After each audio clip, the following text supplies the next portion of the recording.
The desert at night is nothing like people expect.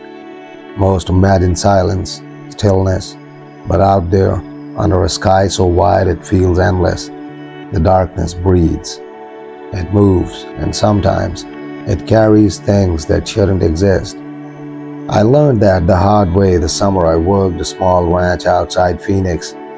Back then, the land stretched open for miles, scrub brush, dry riverbeds, and the pale skeletons of saguaro cactus standing like silent watchers beneath the moon. The ranch itself sat miles from the nearest road, just a weathered house, a barn that leaned slightly to one side, and fencing that rattled whenever the desert wind rolled down from the hills. Most nights were peaceful, too peaceful. Coyotes would howl somewhere beyond the ridgeline. Sometimes an owl would pass overhead, but otherwise the desert slept.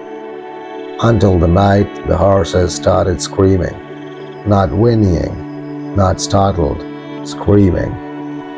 The sound ripped through the darkness just after midnight, loud enough to yank me straight out of bed. I grabbed my boots and stepped outside with the lantern still half lit. The moon hung low over the desert and the horses were losing their minds. They slammed against the coral fence, kicking and snorting, eyes wide with panic. Something had spooked them. Bad. At first I thought maybe a mountain lion had wandered close to the ranch, but then I heard the sound. Heavy footsteps. Slow. Thudding. Not hooves. Something heavier. Something dragging across the desert floor.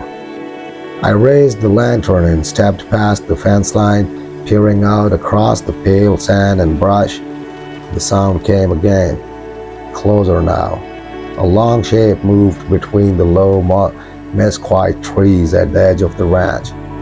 At first I thought it was a horse running loose, but as I stepped into the moonlight, my stomach turned cold, because the animal walking toward the ranch wasn't a horse. It was taller, much taller. Its long neck rose above the brush like a crooked tower. Its body was covered in thick reddish hair that glowed dark in the moonlight. A camel, a massive one. But that wasn't the worst part. Strapped to its back was something human. The shape hung limp against the saddle, arms dangling, head twisted sideways, white bone gleaming under the moon. A skeleton. The camel stopped at the edge of the ranch. Its dark eyes turned toward me, and then it screamed, a deep, guttural roar that echoed across the desert like something dragged straight out of hell. That was the first night I saw what people out there called the red ghost. For a few seconds after it screamed, I couldn't move. The sound rolled across the desert and faded into the open night, leaving the ranch in a silence so thick it felt like the world had stopped breathing. The camel stood perfectly still at the edge of the property, its long neck stretched high above the mesquite brush, the reddish fur along its shoulders shifting in the pale moonlight. The animal was enormous, easily taller than any horse on the corral, but it was the thing on its back that held my eyes. The skeleton hung slumped against a saddle frame that looked ancient and weather-beaten. Straps of dark leather crossed the rib cage and shoulders, holding it in place like someone had tied the remains there on purpose. The skull rocked slightly as the camel shifted its weight, empty eye socket staring into the desert. My throat felt dry as dust. Easy, I muttered, though I wasn't sure I was talking to the horses or myself. The lantern trembled in my hand as I took a cautious step forward. The camel watched me, not skittish, not startled, just watching. Its eyes were dark and intelligent, reflecting the lantern light in dull amber flashes. For a moment I wondered if it belonged to someone, maybe a traveling circus or caravan that had lost an animal in the desert, but that idea collapsed the moment the creature moved. The camel's muscles tightened under its red coat. Then it turned, not clumsily like livestock, smooth, controlled. The skeleton swung slightly with the motion, bones clattering softly against the saddle, and then the animal ran. It didn't gallop like a horse. It surged forward in long, bounding strides that carried it across the desert floor faster than anything that size should have been able to move. Sand kicked up behind it as it vanished between the low hills beyond the ranch. Within seconds, it was gone. The desert swallowed the sound of its footsteps. I stood there for a long time, staring into the darkness. Eventually, the horses began to calm down. Their frantic kicking slowed. The corral settled. But the quiet that returned to the ranch didn't feel normal anymore. It felt uneasy, like something had passed through that didn't belong in the world. The next morning, I rode into town. The nearest settlement was a dusty little place outside Phoenix, the kind of frontier shop where everyone knew everyone and news traveled faster than the wind. I told the ranch owner what I'd seen. At first, he didn't say anything. He just stared at me across the table while stirring his coffee. Then he leaned back slowly and let out a quiet breath. "You saw it," he said. Now what did you see?" "Not are you sure?" Just those 3 words. I frowned. "Seen what?" He rubbed his jaw and glanced toward the window, out toward the desert. Then he said a name I had never heard before. "The Red Ghost." The words sent a strange chill down my spine. I laughed nervously. "You're telling me that things got a name?" "Oh yeah," he said quietly. "Been running these parts for years." He paused, then added something that rolled my stomach sink. "And every man who tried to catch it ended up regretting it." I thought he was joking. Out in the desert, people told stories all the time about ghosts, buried mines, lost prospectors, things that moved through the hills at night. Most of it was just frontier talk meant to pass the time. But the ranch owner wasn't smiling. He leaned forward slowly, elbows resting on the table, coffee forgotten in his hand. "You said it had a skeleton tied to the saddle?" he asked. I nodded. His eyes darkened. "Then you saw the same thing everybody else did." A strange feeling settled in my chest. "You mean people have actually seen it before?" He let out a short breath and looked toward the dusty street outside the cafe. A wagon rattled past, kicking up a thin cloud of sand that drifted lazily in the morning sun. "First report started years back," he said. "Back when the territory was still crawling with soldiers and prospectors." He paused before continuing. "Folks started talking about a giant red camel tearing across the desert, faster than any horse, strong enough to knock riders clean off the trail if they crossed its path." I frowned. "A camel? Out here?" He nodded. "Army brought him in once. Experiment. Wanted to see if camels could handle the desert better than horses." He shrugged slightly. "Most folks figured the idea died out when the soldiers gave up on it." I stared at him, but one didn't. He shook his head slowly. "No, one didn't." He lowered his voice then, like he didn't want the other people in the cafe overhearing. "Witnesses started saying the camel carried something on its back." My stomach tightened. "A body." I didn't say anything. He continued. "Some said it was a man tied to the saddle. Others said it was just bones." His eyes met mine. Every single one said the same thing though. I already knew what he was going to say. The skeleton never moved. Silence settled between us. Outside, the desert wind pushed dust across the road. After a moment, I asked the question sitting in the back of my mind. If people have seen it for years, why hasn't someone just caught the thing? The ranch owner laughed quietly. Not the kind of laugh someone makes when something is funny. More like the kind you hear when someone remembers something unpleasant. "Man tried," he said. "How'd that go?" His expression turned grim. "The first one was a prospector out near the hills north of Salt River." He leaned back in his chair. "Guy saw the camel running through his camp one night. Said the skeleton on its back clattered like loose boards every time the thing moved." I swallowed. "What happened?" The ranch owner looked out the window again. "They found him 2 days later." "Dead?" He nodded slowly. Horse was gone. Rifle was still in his hand. A cold chill crawled up my spine. "What killed him?" He shrugged. "No wounds." The answer somehow felt worse. I frowned. "So he just died?" The ranch owner didn't respond immediately. Instead, he stirred the coffee in his cup again, staring into the dark liquid like he was replaying an old memory. Then he spoke quietly. The look on his face told a different story. I felt my stomach twist. "What kind of look?" The ranch owner met my eyes again, like he'd seen something coming from him across the desert.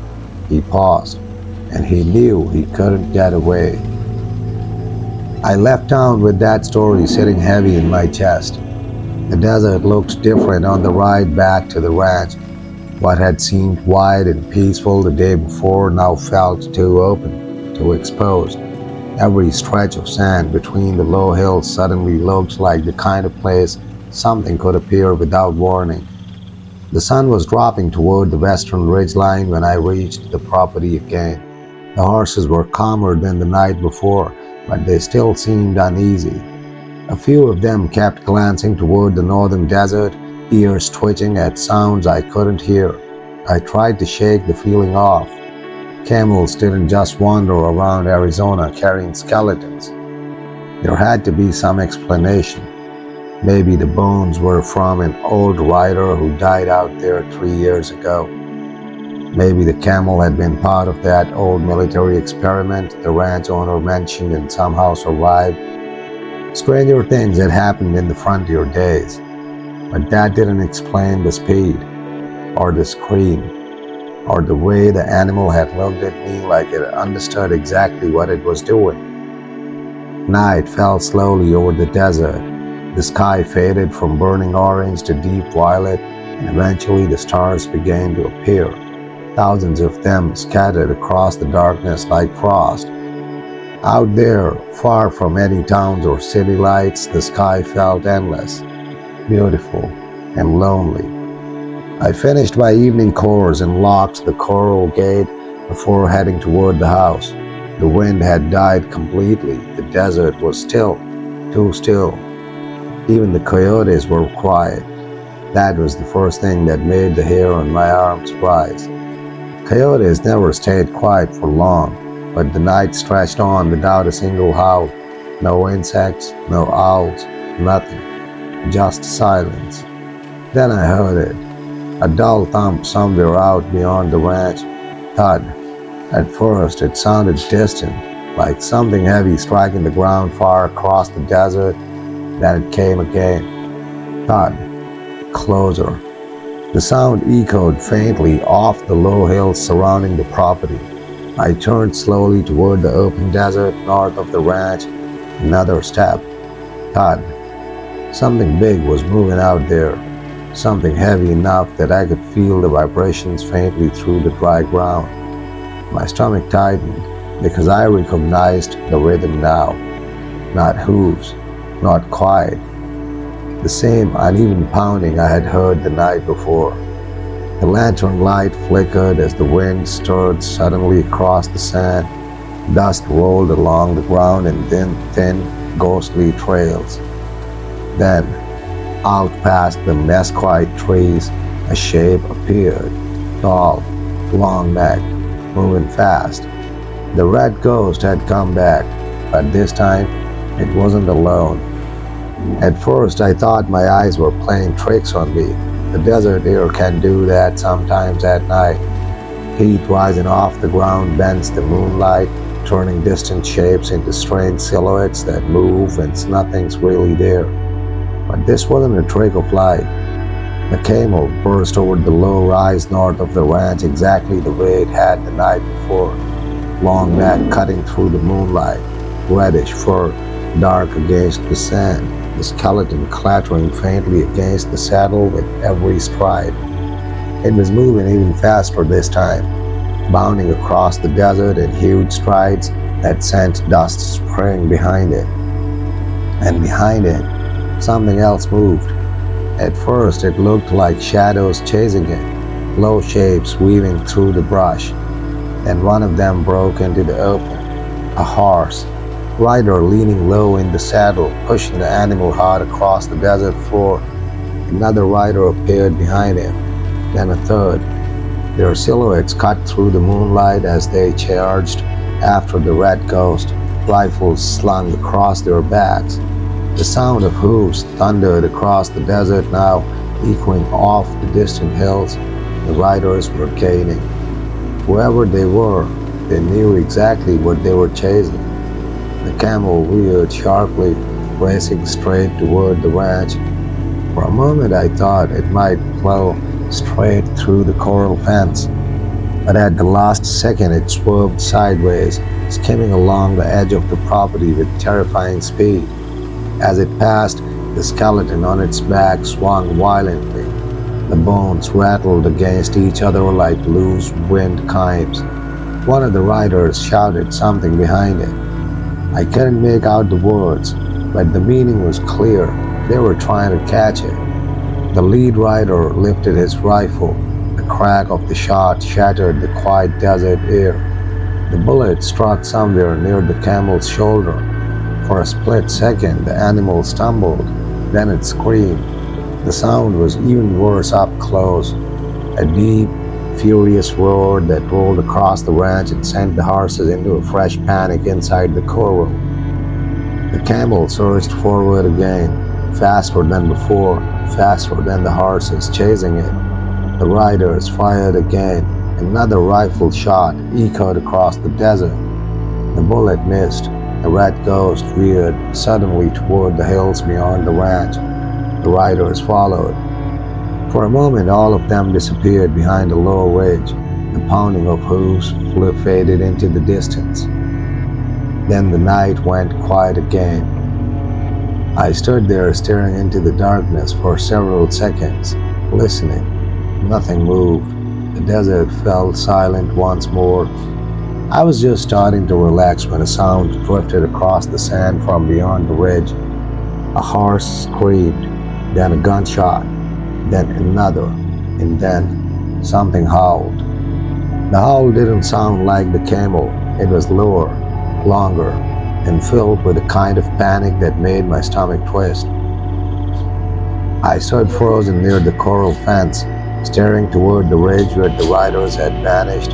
The desert beyond it was hidden in shadow now, the moon hanging just low enough that the hills cast long black shapes across the sand. For a few seconds, nothing else happened. Then the horses in the corral started shifting again, not panicking like before, just uneasy, ears flicking toward the ridge, listening. I strained my own ears, trying to pick up any sound drifting across the desert. At first, there was only the wind sliding faintly through the mesquite trees. Then something moved on the far side of the ridge. A shape climbed slowly into view against the pale sky. One of the horses, but something was wrong. The animal staggered as it walked, head hanging low, legs trembling like it had run itself half to death. There was no rider. The saddle flapped loosely against its sides as it stumbled down the slope toward the open desert. I took a few cautious steps forward, lantern raised. Easy, I muttered again, though the horse was still hundreds of yards away. The animal limped across the sand, weaving slightly as it moved. Dark stains covered its flank. Blood, a lot of it.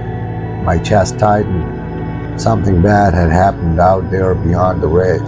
Then the horse stopped, right in the middle of the open desert, its head lifted slowly. The animal's ears pinned flat against its skull. For a moment it just stood there, frozen in place, and then it bolted, not toward the ranch, away from it, running hard in the opposite direction like something had just appeared behind it. The reason stepped into view seconds later. The red ghost climbed the ridge. Even from that distance, I could see the red fur darken in patches along its shoulder where the bullet had struck. But the bound didn't seem to slow it at all. The camel stood tall on the crest of the hill, towering against the moonlight like something carved from rust-colored stone. The skeleton still hung from the saddle, but now it swayed gently as the animal turned its head, looking down at the desert, looking toward the ranch.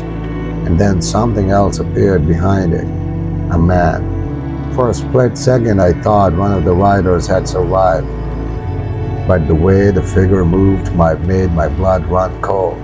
He wasn't standing, he was crawling, dragging himself slowly up the slope toward the camel. His clothes were torn. One arm hung useless at its side, but he kept pulling himself forward through the sand, inch by painful inch. The camel watched him, completely still. The man reached the top of the ridge and collapsed beside it. I couldn't hear his voice from that distance, but his mouth was moving, begging, pleading, or maybe praying. The red ghost lowered its head slowly. The man looked up at it. For a moment, neither of them moved. Then the camel screamed again, and the man vanished beneath it. The scream echoed across the desert like thunder. I flinched when it hit the ranch, the sound rolling over the sand and rattling the loose boards on the barn. For a few seconds after that, nothing moved. The ridge stood silent under the moonlight. The camel's tall shape blocked my view of the man who had crawled up beside it. I couldn't see what was happening up there, but something was, because the red ghost shifted its weight once, twice, hooves grounding slowly against the rocky slope, and it stepped back. The movement revealed the ground behind it. The man wasn't moving anymore. Even from that distance I could tell. His body lay twisted in the sand where he had fallen. One arm stretched out toward the camel like he had tried to grab the saddle, or maybe the skeleton tied to it. I felt sick. Whoever those riders were, they had chased the wrong thing across the desert tonight. The camel stared down at the body for a few seconds. Then its head turned slowly, directly toward the ranch, toward me. Even across that distance, I had the horrible feeling the animal could see me standing there in the lantern light. Its dark eyes glinted faintly, watching, mirroring. Then it moved again. The red ghost stepped off the bridge and began walking down the slope, not running this time, walking, each step slow and deliberate, heading straight toward the ranch. My stomach dropped. Not again, I muttered under my breath.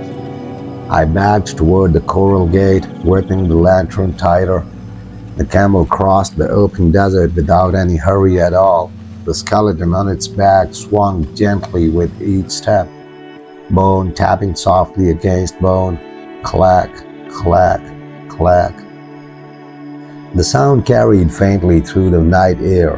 By the time the creature reached the edge of the ranch property, the horses inside the corral had started panicking again. They kicked the fence and shrieked, eyes rolling wide in the moonlight. The red ghost ignored them. It walked past the corral without even turning its head.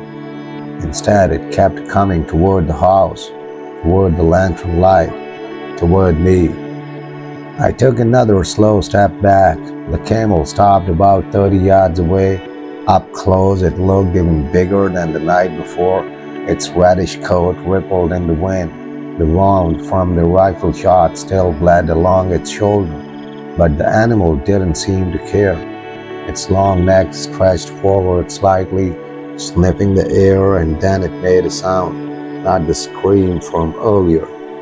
Something quieter, almost like a low growl rumbling deep in its chest. The skeleton on its back shifted slightly as the camel lowered its head.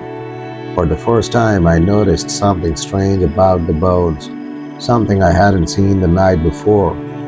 The skull wasn't tied to the saddle, it was tied to the camel's neck, bound there with old, rotting leather straps. The empty eye sockets faced forward, just like the animal's own eyes, watching the world as it moved, and a cold chill slid down my spine because suddenly the skeleton didn't look like a passenger anymore.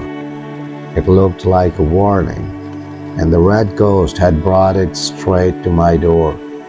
For a long moment, neither of us moved.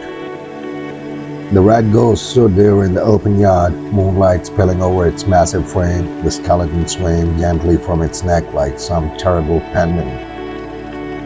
The desert wind picked up just enough to make the bones knock together.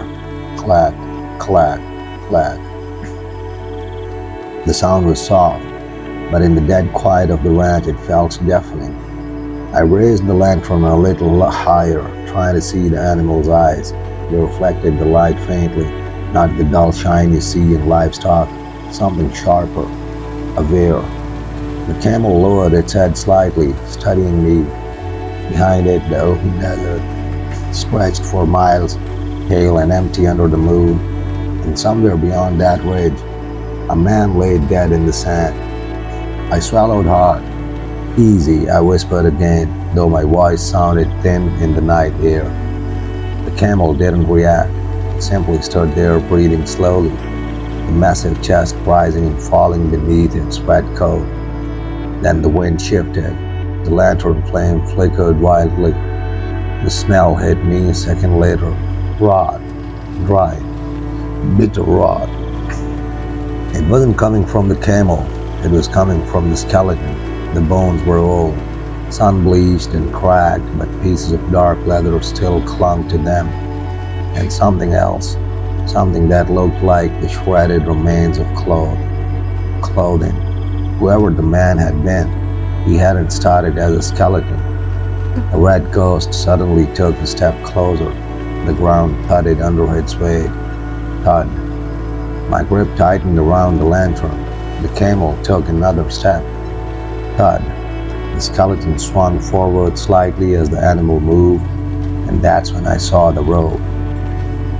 It ran from the bones, down along the camel's neck, and disappeared into the saddle rigging.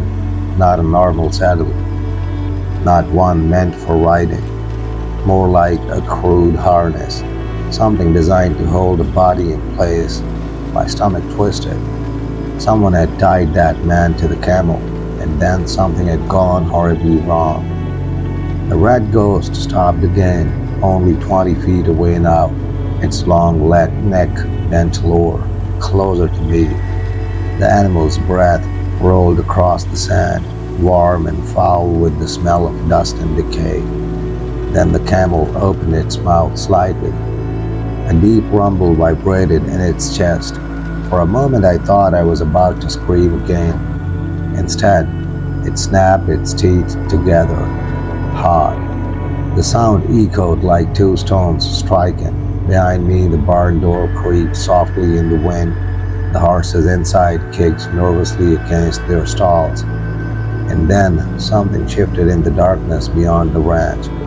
A second shape moved along the far edge of the property, low, fast, watching. I glanced toward it for only a second, but then I looked back at the red ghost. The camel had started charging. The red ghost covered the distance faster than anything that size had a right to move. 1 second it was 20 feet away, the next it was almost on top of me. I barely had time to throw myself sideways as the camel thundered past, its massive body blasting through the lantern light like a freight train. The ground shook beneath its hooves. The skeleton tied to its neck swung violently as it ran, bones clattering together with a horrible rattling sound. The lantern flew out of my hand when I hit the dirt. It rolled across the sand, the flames puttering wildly before settling again in the glass. For a moment I just lay there, stunned, dust filling my mouth. The red ghost skidded to a stop near the barn. The horses inside erupted in terror. Wood cracked as they kicked against the stall walls, shrieking and stomping. The camel turned sharply, sand spraying around its hooves. Its long neck arched high as it let out another one of those awful screams. The sound shook the entire ranch. I scrambled on my feet and grabbed the lantern again. My heart was hammering so hard I could feel it in my throat. The rat ghost lowered its head toward the barn doors. The skeleton swung forward, the skull tapping against the wood with a dull knock. Then the camel slammed its shoulder against the doors. The old boards splintered with a loud crack. Inside, the horses panicked harder. One of them reared so violently it nearly tore the stall gate loose. "Hey, hey," I shouted without thinking, waving the lantern. The camel's head snapped toward me instantly. Those dark eyes locked onto the light again. For a second I thought the animal might charge me again. Instead, it turned slowly, deliberately, and began walking toward me, each step heavy. Thud, thud, thud. The skeleton swung gently with the motion, empty eye sockets staring straight ahead. The smell of decay hit me again as the creature drew closer.